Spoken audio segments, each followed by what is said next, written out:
안녕하세요. 한양대학교 소화기내과의 전대현입니다. 안녕하세요. 저는 한양대병원 소화기내과 윤아일린입니다. 보통 간을 저희가 침묵의 장기라고 많이 알고 있는데요. 간이 많이 나빠져도 증상이 없는 경우가 대부분이기 때문에 간 질환을 늦게 발견하는 경우가 많습니다. 오늘은 간 경화에 대한 일반적인 얘기와 함께 간 경화가 있는 분한테 주의해야 될 음식, 그 다음에 생활 습관에서 주의해야 될 부분에 대해서 이야기를 하도록 하겠습니다. 먼저 많은 분들이 간 경화가 왜 생기는지 궁금해 하시는 분들이 많은데요. 간 경화는 왜 생기나요? 간경화는 가장 흔하게 알기로는 비형간염, 시형간염 또는 만성적인 음주 습관으로 인해서 생기는 경우가 많은데 요즘에는 비만한 인구도 많아지고 있고 대사성 질환들에 의해서도 지방간에 의해서도 간경화가 생기기 때문에 보통 진료실에 오시면 나는 술도 안 먹는데 비형간염도 없는데 왜 간경화가 생기냐고 물어보시는 분들이 많은데 사실 이런 그 기저에 갖고 계시는 다른 질병들도 간경화의 원인이 될 수 있습니다. 간이 나쁘면 그럼 나중에 어떻게 되는지 어떤 증상이 나타나는지 말씀해 주실 수 있으실까요? 안타깝게도 간은 많이 아프고 간에 혹이 있거나 돌이 있어도 증상이 없는 경우가 많습니다. 그래서 이제 간을 우리가 이제 침묵의 장기라고 하는 경우가 많고요. 물론 이제 간이 아주 많이 나빠져서 간 경화가 되고 간이 굳게 되면은 황달이 생긴다거나 눈이 노랗게 되거나 다리가 붓거나 복수가 차는 증상이 있게 되는데요. 사실 이런 경우에는 간이 많이 좀 나빠진 경우가 많기 때문에 그 전에 우리가 미리 아는 게 중요하고요. 특히 뭐 비형간염이 있거나 술을 많이 드시거나 간이 나쁘다라고 알고 계신 경우에는 가끔씩 이제 본인 다리를 한번 만져보셔서 다리가 쑥쑥 들어간다든지 아니면은 체중이 이유 없이 굉장히 늘고 배가 많이 나온다거나 하면은 혹시 간질환이 있는지 한번 전문의와 상담이 필요할 것 같습니다. 병원에 와야 되는 시점이 언제인지 궁금해 하시는 분이 있는데요. 윤 교수님 생각에는 언제 병원에 오는 게 좋다고 생각하시나요? 식사를 잘 못하는데도 체중이 계속 늘거나 또는 다리가 이상하게 최근 들어서 붓는다든지 이런 증상들이 있을 때 찾아오셔야 하는데요. 사실은 간경화가 있을 때는 주기적으로 계속 병원에서 검진을 하셔야 되고 이런 증상들이 사실 나타나기 전부터 진료를 받으면서 원인에 대한 치료를 하는 경우는 이런 합병증이 나타나는 것들을 최소한으로 예방하거나 줄일 수 있기 때문에 주기적으로 간경화가 있다는 얘기를 들었다고 하면 병원에서 검진을 받으시는 게 좋고 그 외에는 이제 응급인 상황인 경우는 간경화가 있을 때 특별한 이유 없이 이틀 이상 고열이 난다거나 혈액을 토한다든지 또는 배변이 시커멓게 나온다든지 그럴 경우는 응급으로 빨리 병원을 찾아오시는 게 좋을 것 같습니다. 많은 분들이 뭐 인터넷이나 신문이나 언론을 보고 간경화도 나을 수 있다라고 본인은 분명히 들었다라고 하는데 왜 저한테 와서는 왜 간경화가 못 낫냐라고 하시는 분이 많이 있습니다. 간경화가 나을 수 있다라는 얘기는 사실은 반은 맞고 반은 틀린 건데요. 근데 하지만 분명한 거는 환자분들이 많이 보셨듯이 간경화가 아주 초기인 경우에는 술을 완전히 끊으시고 비형간염약을 정말 열심히 드시면은 좋아질 수 있는 것이 그 사실입니다. 사실 이게 참 어려운 질문이기도 한데요. 교수님은 외래에서 이렇게 많이 질문을 받으실 텐데 교수님은 어떻게 환자분한테 설명을 해주세요? 저도 교수님 의견에 동의합니다. 그러니까 치료약이 분명히 잘 나와 있는 비형간염이나 시형간염 같은 경우는 약물 치료를 잘 하고 진료를 잘 받으면 회복이 되는 경우를 임상에서도 자주 볼 수가 있는데 가장 문제가 되는 경우는 사실 본인의 노력으로 치료를 해야 되는 알코올성 간질환이라든지 또는 지방간 질환이라든지 이런 경우는 어떤 정말 특효약이 아직은 있는 게 아니기 때문에 본인이 특별히 노력을 하지 않으면 돌아가기가 사실 쉽지 않지만 그래도 또 노력을 한다 그러면 간경화는 좋아질 수 있는 부분이 분명히 있기 때문에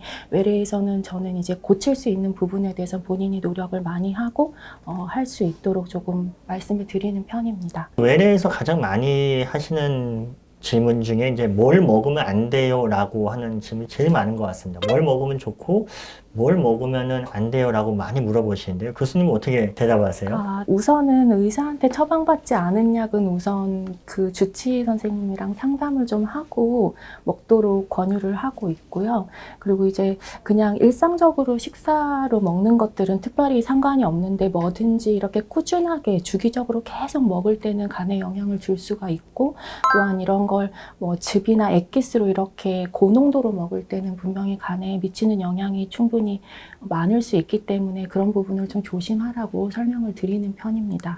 그리고 이제 그 흔하게 약국에서 구입해서 사 먹을 수 있는 약 중에 진통 소염제 종류는 조심해서 뭐 아주 장기적으로 먹지 않을 것을 좀 권고하고 있는 편입니다. 또 하나는 이제 그 인터넷이나 언론에서 보면은 간 나쁜 사람들 단백질 많이 먹으면 안 좋다, 고기 먹으면 안 좋다는 얘기가 많이 있는데요. 간 경화가 있는 분들은 어느 정도 단백질을 먹는 게 좋습니다. 너무 많이 먹는 거는 뭐 문제가 되겠지만 오히려 보면은 너무 안 먹어서 근육이 없어서 기초 체력이 없어서 나중에 문제되는 경우가 더 많기 때문에 단백질은 어느 정도 섭취를 하는 게 좋고요. 또 하나 제일 중요한 거는 이제 안 짜게 먹는 거죠. 이렇게 간이 나쁘면 복수가 잘 생기고 이제 몸이 많이 붓기 때문에 짜게 먹는 건 굉장히 몸에 좋지가 않습니다. 사실 간뿐만 아니라 뭐 혈압에도 안 좋기 때문에 굉장히 좀 싱겁게 먹는 것이 제일 중요한 것 같습니다.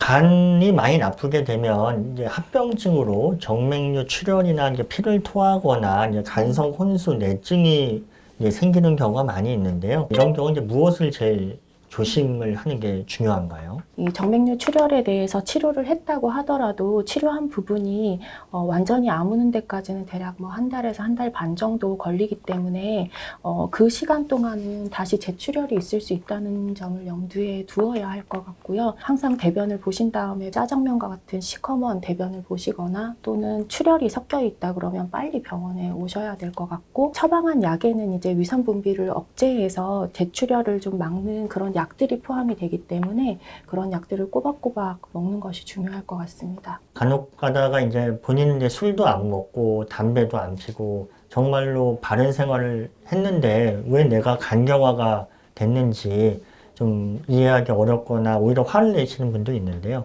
술, 담배를 안 해도 간경화가 올 수 있는 건가요? 비만하거나 또는 이런 당뇨, 이런 다른 대사성 질환들이 많이 동반이 돼 있는 경우는 빠른 시간 내에 이렇게 회복이 되는 게 아니라 장기간 평생 동안 이런 위험 부담을 계속 갖고 가고 있기 때문에 사실 비알코올성 지방간에 의한 간경변, 그리고 그 간경변에서 나타나는 간암도 최근에는 많이 그 중요성이 부각이 되고 있는 것으로 알고 있습니다. 그럼 우리나라에서 가장 흔한 간경화의 원인은 무엇인가요?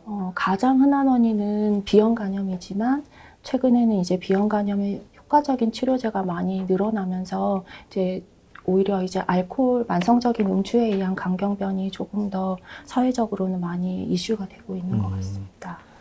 교수님 생각에 보면 간 나쁜 환자들이 가장 생활에서 주의해야 될 게 하나가 있다라고 하면 뭘 주의해야 될까요? 워낙 요즘은 이제 그 지방간이 같이 동반돼 있는 환자분들이 많아서 이제 항상 그 체중을 좀 재보고 적절하게 본인의 체중을 유지하고 있는지, 최근 들어서 뭐 느는지 너무 빠지는지 이런 부분에 대해서는 조금 감안을 하는 것이 좋을 것 같고, 뭐 음주도 그렇고 간에 특별히 좋지 않다라고 알려져 있는 거는 최대한 피하고 뭐든지 꾸준하게 뭔가 의사한테 처방받지 않은 약이나 보조식품을 만성적으로 섭취하는 것은 조금 해로울 수 있기 때문에 그 먹는 것에 대해서 특별하게 뭘 먹어서 좋을 것을 찾을 게 아니라 위험할 수 있는 뭐 식품이나 이런 것들을 제한하는 것이 조금 더 중요할 것 같습니다. 네. 저도 이제 환자분들한테 그 간경화라고 하는 거는 이제 만성질환, 관리하는 병이라고 말씀을 드리거든요. 그래서 당뇨나 고혈압도 완치할 수는 없지만 우리가 당이나 혈압을 관리, 조절한다라고 많이 하듯이 간경화도 완치할 수 있는 약은 아직은 없지만 잘 관리를 하면 일반적으로 우리에게 주어진 수명을 남들하고 비슷하게 건강하게 최대한 오랫동안 사용할 수 있기 때문에 잘 관리하고 잘 유지하는 것이 좀 무엇보다 중요한 것 같고요. 뭐 완치할 수 있는 어떤 비법이나 약이 있는 건 아니지만은 골고루 잘 먹는 게 제일 중요한 것 같습니다. 네. 네, 오늘 그 윤하린 교수님과 간 경변, 간 경화에 대해서 많은 좋은 이야기를 나눈 것 같습니다. 지금 현재 완치를 하거나 완전히 그걸 없앨 수 있는 약이나 뭐 특별한 비책은 없지만 잘 관리해서 오랫동안 여러 환자분들이 남들하고 비슷하게 또는 최대한 오랫동안 건강하게 할 수 있는 여러 가지 방법과 이런 치료 방법들이 있기 때문에 너무 실망하지 마시고 너무 낙담하지 마시고 담당 주치의와 잘 상의하시면서 간질환을 최대한 자기 간을 오랫동안 잘 데리고 오랫동안 사실 수 있는 방법을 함께 노력하고 고민했으면 좋겠습니다. 오랜 시간 동안 경청해 주셔서 감사합니다.